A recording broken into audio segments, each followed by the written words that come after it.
Hello students, so this time we will do some more questions of our chapter linear equation in two variable. Okay, तो linear equation two variable का लगभग सारा portion हम लोग cover कर चुके हैं. ठीक है, ये सारे के सारे जो क्वेश्चंस हम कराने जा रहे हैं इस तरह के क्वेश्चंस कहीं ना कहीं हम डिस्कस कर चुके हैं. जस्ट बिकॉज ऑफ ये सारे के सारे क्वेश्चन मिसलेनियस इक्वेशन है, मिसलेनियस एक्सरसाइज है, इसलिए हम यहाँ पे एक बार फिर उसको डिस्कस कर रहे हैं कुछ क्वेश्चंस को. और ये सारे के सारे क्वेश्चंस बहुत जल्दी, बहुत वेरी शॉर्ट होते हैं, बहुत जल्दी हो जाएंगे शॉर्ट क्वेश्चंस. ठीक है, तो इसलिए मैंने बहुत स्पेस नहीं दिया है, मैं इरेज करके यहीं पे करता जाऊँगा. तो बहुत ध्यान से देखना क्योंकि लीनियर इक्वेशन टू वेरिएबल बहुत ईजी चैप्टर है. तो यहाँ पे कई सारे अलग अलग टॉपिक से रिलेटेड अलग अलग कैटेगरी के क्वेश्चंस लिख दिए जो आपको एक ही साथ आपको यहाँ पे समझ में आ जाएगा, दोबारा आपका रिवीजन भी हो जाएगा इसी तरीके. ठीक है, तो पहले क्वेश्चन में आते हैं, लिखा हुआ है if 3m, m is a point lying on the line represented by the equation this. तो यहाँ पे क्या कह रहा है, if 3m, m is a point. 3m, m क्या है, ये एक पॉइंट है. ठीक है, और इस पॉइंट के बारे में कह रहा है लाइंग ऑन द लाइन. ये पॉइंट एक लाइन पे लाई कर रहा है. किस पॉइंट पे लाई कर रहा है, बाय द इक्वेशन दिस, जिसकी इक्वेशन क्या है ये. इट मीन्स क्वेश्चन ये कह रहा है कि 3m, m एक ऐसा पॉइंट है जो कि इस लाइन पे, जो हम इसका 3x + y = 10 ये एक इक्वेशन है, इसका ग्राफ बनाएंगे तो क्या बनेगा, एक लाइन बनेगी. तो उसी लाइन में ये कह रहा है कि 3m, m जो है वो इस लाइन में क्या कर रहा है, लाई कर रहा है. इट मीन्स 3m, m जो है वो इस इक्वेशन का सॉल्यूशन है.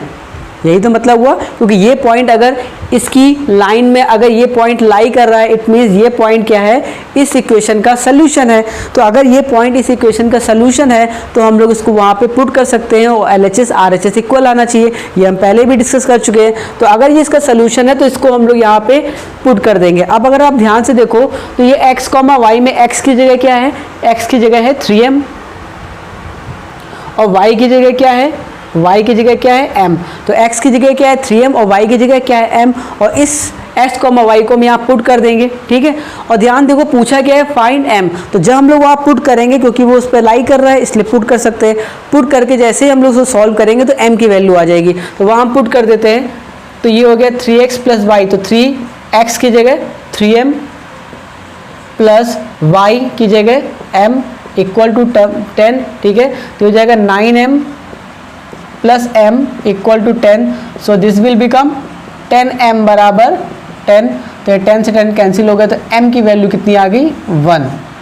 तो इस तरह के जितने भी सवाल हैं, अगर वो कहेगा वो उस पर लाई कर रहा है, अगर यहाँ पे ये भी कह सकता था कि if 3m, m is a solution of this line represented by the equation this.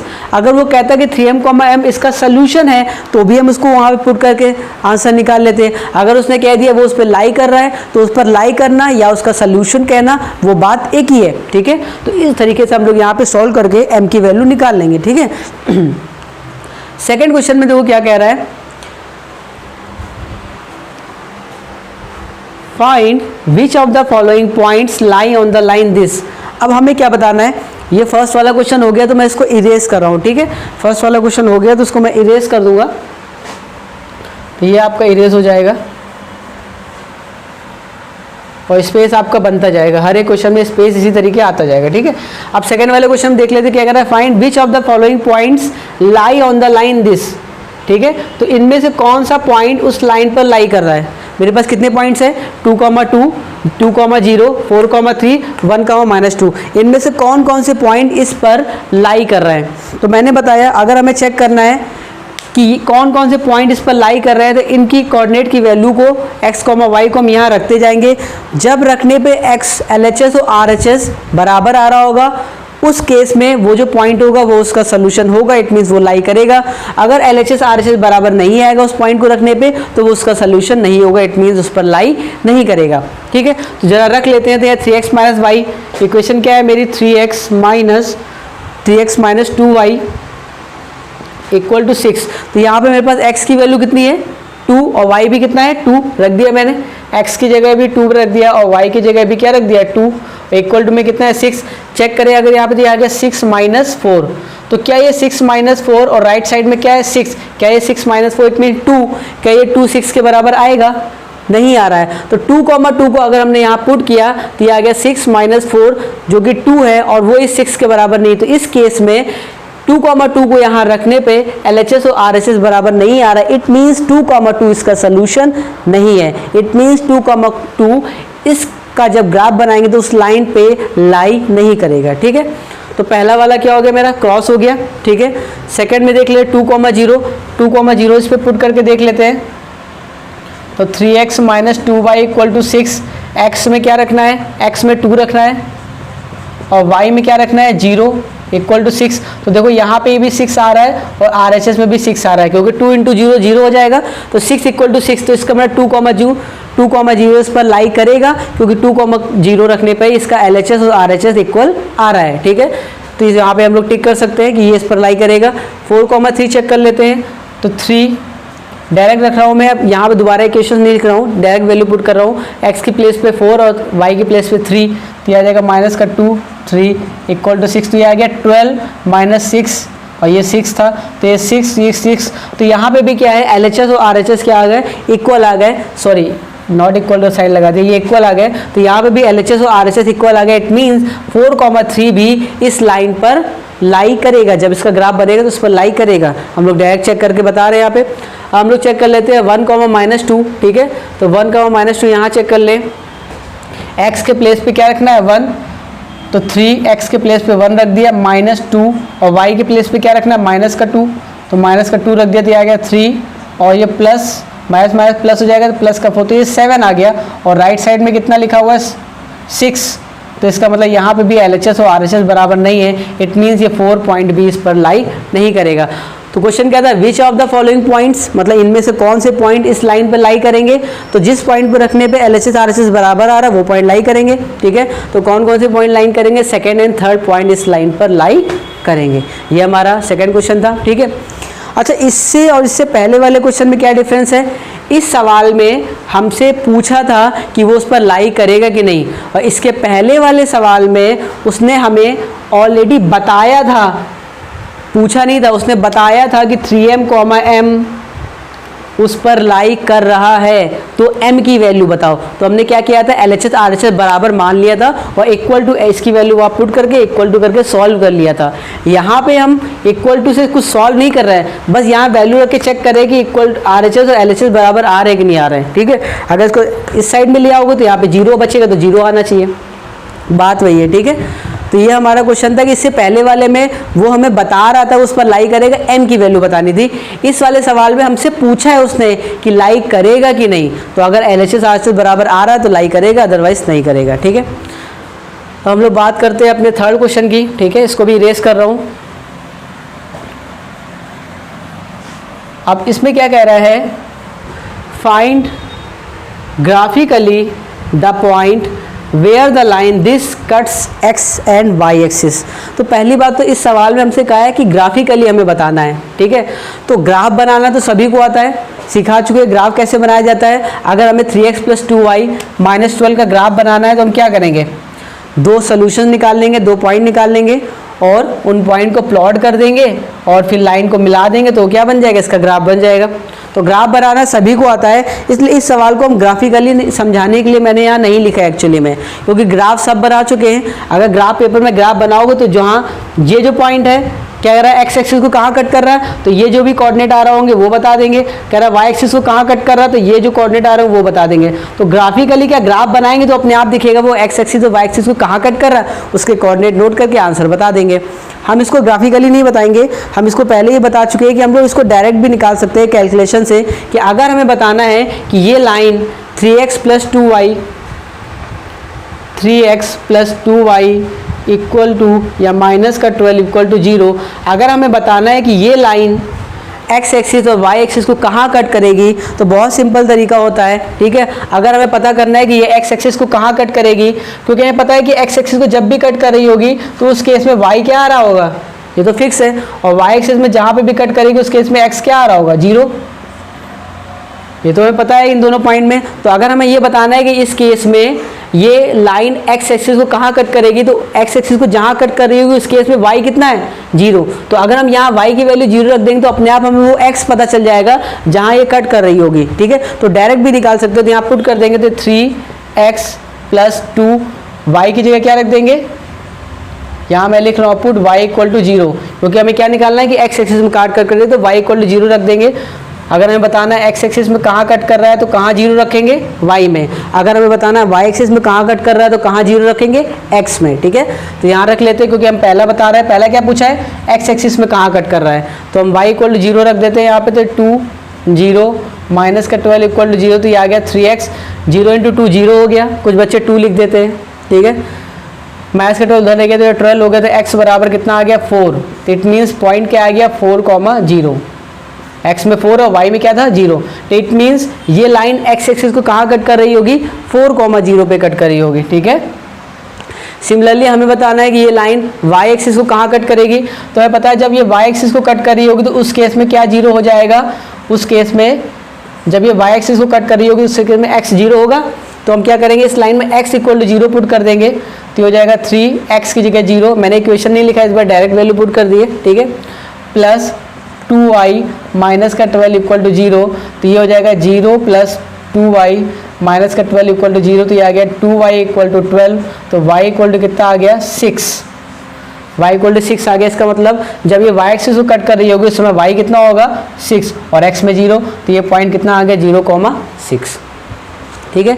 तो इस तरीके से हम लोग करते हैं कि वो पॉइंट x एक्सिस में जब पता करना होता है कि x एक्सिस में कहाँ कट करेगा तो y = 0 रखेंगे। अगर हमें पता करना है कि y एक्सिस में कहाँ कट कर रहा है तो हम x की जगह 0 रख लेंगे और दोनों ही केस में मेरे पॉइंट्स निकल के आ जाएंगे, ठीक है। इसके बाद अपने नेक्स्ट क्वेश्चन पे चलते हैं, ठीक है। इसको भी मैं इरेज कर रहा हूँ, ठीक है। जल्दी से अगर नोट करने में प्रॉब्लम आ रही है तो बार बार वीडियो को बैक करके देख लेना, ठीक है। इसके बाद फाइंड ग्राफिकली, ये वाला तो हो गया ना। अब कह रहा है right the linear equation such that each point on it's graph has an ordinate 3 times it's abscissa, ठीक है। तो सबसे पहली बात एब्सिसा ऑर्डिनेट में कई बार बच्चे क्या होते हैं कंफ्यूज हो जाते हैं, तो कुछ नहीं है। एब्सिसा मीन्स होता है x कोऑर्डिनेट और ऑर्डिनेट मतलब होता है y कोऑर्डिनेट, ठीक है। तो अब यहाँ क्या कह रहा है, सबसे पहले तो कह रहा है right the linear equation, it means इस सवाल में हमें लीनियर इक्वेशन दिया ही नहीं है, हमें लीनियर इक्वेशन क्या करना है, बनाना है, ठीक है। तो लीनियर इक्वेशन बनाना है such that each point on its graph has an ordinate मतलब y 3 टाइम इट्स एब्सिसा, जो y है वो 3 टाइम्स इट्स एब्सिसा मतलब x। तो एक ऐसी इक्वेशन बनानी है जिसका जो y है वो क्या है, x का 3 टाइम्स है, ठीक है। अच्छा, पहली बात ये, पहला क्वेश्चन, क्या यहाँ पे x और y इक्वल है? द आंसर इज नो, वो इक्वल नहीं है। क्यों इक्वल नहीं? क्योंकि वो खुद कह रहा है कि ordinate is 3 times it's abscissa, it means वो कह रहा है कि y कोऑर्डिनेट जो है वो x कोऑर्डिनेट का 3 टाइम्स है। तो अगर y x का 3 टाइम है, इट मीन ये दोनों अलग अलग हैं, इक्वल नहीं है। तो अगर ये है y और ये है x, वो कह रहे हैं ये जो y है ये x का 3 टाइम्स है, मतलब अगर ये 5 है तो ये 15 है, ये 10 है तो 30 है, ये 7 है तो 21 है। इट मीन्स y जो है वो x का 3 टाइम्स है, मतलब ये लोग बराबर नहीं है। लेकिन अगर इन दोनों को बराबर करना हो तो हम लोग क्या करेंगे, अगर हमें इन दोनों को बराबर करना है, क्योंकि y ऑलरेडी इसका 3 टाइम्स है, तो हमें x का क्या करना होगा, 3 टाइम कर देना होगा। तो ये दोनों क्या हो जाएंगे, इक्वल हो जाएंगे कि नहीं। तो ये x और y अलग अलग नहीं थे। कभी भी इक्वेशन बनाने के लिए हमें ये सोचना होता है कि हम जिन चीज़ों की बात हो रही हो, जिन वेरिएबल्स की बात हो रही है, उन वेरिएबल्स को कैसे इक्वल कर सकते हैं। तो यहाँ बात हो रही थी x कोऑर्डिनेट और y कोऑर्डिनेट की, उसने कहा y कोऑर्डिनेट जो है वो x का 3 टाइम्स है, इट मीन्स y और x दोनों अलग अलग हैं, और y x का 3 टाइम्स है, इसका मतलब y बड़ा है x छोटा है। अब वो कह रहा था कि हमें इक्वेशन बनानी है, तो इक्वेशन बनाने के लिए हमें इन दोनों को इक्वल करना होगा। तो इक्वल करने के लिए हम क्या करेंगे, क्योंकि y ऑलरेडी x का 3 टाइम्स है, तो बराबर करने के लिए हमें x का 3 टाइम करना होगा। इट मीन्स अगर हम बराबर साइन तभी लगा सकते हैं जब हम यहाँ पे क्या करेंगे, x का 3 टाइम करेंगे। तो जैसे ही बराबर का साइन लगा दिया x में 3 का मल्टीप्लाई करके, तो इट मतलब यहाँ पे we have created the linear equation in 2 variable. वैसे ही मेरी लीनियर इक्वेशन बन गई। अब इसको स्टैंडर्ड फॉर्म में लिख लेते हैं, तो उसमें x पहले होना चाहिए, तो 3x माइनस का y इक्वल टू 0, ये हमारा क्या स्टैंडर्ड फॉर्म है A X plus B Y plus C नहीं लिखा है क्योंकि सी यहाँ पे कितना है 0, ठीक है। तो ये मेरा आंसर हो गया। उसके बाद कह रहा है इफ द पॉइंट, ठीक है, इसको मैं इरेज कर दूंगा। नेक्स्ट क्वेश्चन है if the point 3,4 if the point 3,4 lie on the graph this find A. इस तरह का पहला सवाल मैंने अभी कराया है, जब उसमें कह रहा था 3m, m उस लाइन पर अगर लाई कर रहा है तो m बताओ। सिमिलरली यहाँ पे कह रहा है कि 3,4 इस लाइन पे लाई कर रहा है तो a बताओ। तो कुछ नहीं करेंगे, अगर ये पॉइंट इस पे लाई कर रहा है तो इसको बस यहाँ रख के सॉल्व कर लेंगे, ठीक है। तो रख लेते हैं हम लोग यहाँ पे, तो ये हो जाएगा आपका 3y equal to ax plus 7, y की जगह 4 है, x की जगह 3 है, तो 3 इंटू वाई की जगह 4, a इंटू एक्स की जगह 3 प्लस 7। अब जल्दी जल्दी में कोई क्या कर देगा, y की जगह 3 रख देगा, x की जगह 4 रख देगा, तो आंसर तो गलत ही आना है, ठीक है। तो बहुत ध्यान से रखेंगे। तो ये जाएगा 12 इक्वल टू 3a प्लस 7, ये 7 इधर आ जाएगा तो 12 माइनस 7 इक्वल टू 3a, तो ये आ गया 5 इक्वल टू 3a, ठीक है, 5 इक्वल टू 3a। तो यहाँ पे आपका आ जाएगा a इक्वल टू 5/3, तो a की वैल्यू कितनी आ गई 5/3, ठीक है।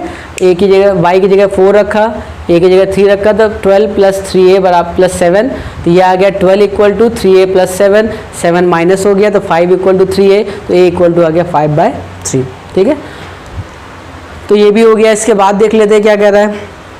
इसके बाद का जो क्वेश्चन है वो ओरली है, ठीक है, लेकिन क्योंकि अच्छा लगा मुझे इसलिए मैंने यहाँ रख दिया है। क्या कह रहा है, how many solutions of the equation this, ये हो गया हमारा, ठीक है। अब कह रहा है how many solutions of the line this, इस लाइन के कितने सोल्यूशन होंगे। सबसे पहला वीडियो जब मैंने डाला था लीनियर इक्वेशन 2 वेरिएबल में, तो सबसे पहले बताया था कि लीनियर इक्वेशन 2 वेरिएबल के कितने सोल्यूशंस होते हैं, लीनियर इक्वेशन 1 वेरिएबल के कितने सोल्यूशन होते हैं, ठीक है। दोनों के ये एक्चुअली में इनफाइनाइट मैनी सोल्यूशंस होते हैं, ठीक है। इनफाइनाइट मैनी सोल्यूशंस क्यों होते हैं ये भी हमने बताया था, क्योंकि वहाँ पे हम लोग ग्राफ बनाते हैं, कहाँ, पूरे कार्टेशियन प्लेन में ग्राफ बनाते हैं, तो एक्स वाई कितने हो सकते हैं, इनफाइनाइट मैनी एक्स वाई हो सकते हैं, ठीक है। सिमिलरली यहाँ पे कह रहा है how many solutions of the equation this, ये एक इक्वेशन है, इसका हमें क्या निकालना है, कितने सोल्यूशन हो सकते हैं ऑन द नंबर लाइन और कार्टेशियन प्लेन।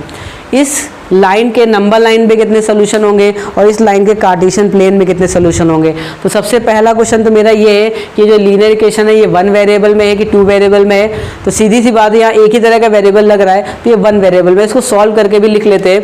तो ये 2x plus 1 equal to x minus 3 लिखा हुआ है, तो यह आ जाएगा 2x माइनस का x इक्वल टू माइनस का 3, ये उधर गया तो माइनस का 1, तो ये आ गया x इक्वल टू माइनस का 4। तो ये सीधी सी बात है, हमें दिख रहा है ये लीनियर इक्वेशन क्या है, 1 वेरिएबल है, ठीक है।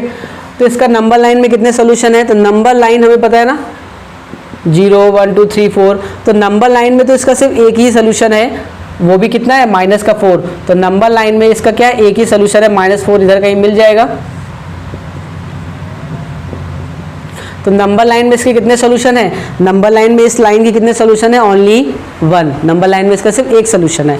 अब कह रहा है कार्टेशियन प्लेन में कितने सोल्यूशन है, तो कार्टेशियन प्लेन में अगर आप बात कार्टेशियन प्लेन की करेंगे तो ये जो x इक्वल टू -4 है, ये एक लाइन है, ये क्या है, एक line, x equal to -4, it means ये यहाँ से कहीं पास करेगी, ये है x इक्वल टू -4 लाइन, ठीक है। पढ़ा चुके हैं पहले वीडियो में, उसके बाद भी मैंने इसको कट करके 5th वीडियो डाला है जिसमें हमने लाइंस का ग्राफ के बारे में बताया है। तो यार लीनियर इक्वेशन 1 वेरिएबल का ग्राफ होगा, ये होगा, तो ये एक लाइन है। अगर आप कार्टेशियन प्लेन की बात करेंगे तो x इक्वल टू -4 एक पॉइंट नहीं है, एक लाइन है, और अगर ये एक लाइन है तो एक लाइन पे इनफाइनाइट मैनी सोल्यूशंस होते हैं, ठीक है। तो मैनी पॉइंट्स होते हैं, इसलिए अगर ये कार्टेशियन प्लेन की बात करेंगे तो इस x equal to -4 it mean x plus 4 equal to 0, ये एक लाइन है, और एक लाइन में किसके सोल्यूशन होते हैं, इनफाइनाइट मैनी सोल्यूशन होते हैं। तो अगर हम बात करेंगे कार्टेशियन प्लेन की तो आंसर होगा मेरा इनफाइनाइट मैनी सोल्यूशंस, और अगर हम बात करेंगे नंबर लाइन की तो आंसर क्या होगा, ओनली 1 सोल्यूशन, ठीक है। समझ में आ गया। इसके बाद में एक सवाल है, बहुत सरल है, ठीक है, इसका भी हमें क्या बनाना है, इसको मैंने और शॉर्ट फॉर्म में लिख दिया, एक्चुअली में बहुत थ्योरेटिकल पार्ट बहुत लंबा लिखा हुआ था ये। तो ये कह रहा है एक राइट एंगल ट्रायंगल है, पहले इसको इरेज कर देते तो और आसानी से दिखेगा, सिर्फ वही दिखेगा तुम्हें। तो ये हो गया। अब इसके बाद कह रहा है कि मेरे पास एक राइट एंगल ट्रायंगल है, ठीक है, जो कि हमने डायरेक्ट बना दिया था, उसने लिखा हुआ था if you have a right angle triangle and so what, तो मैंने लिखा नहीं है, ठीक है। तो एक राइट एंगल ट्रायंगल है, मैंने सी डायग्राम बना दिया था ये इस तरह का, ठीक है। अब वो कह रहा था इसमें हाइपोटेनस कितना है, एक्स, मैंने ठीक है एक्स है।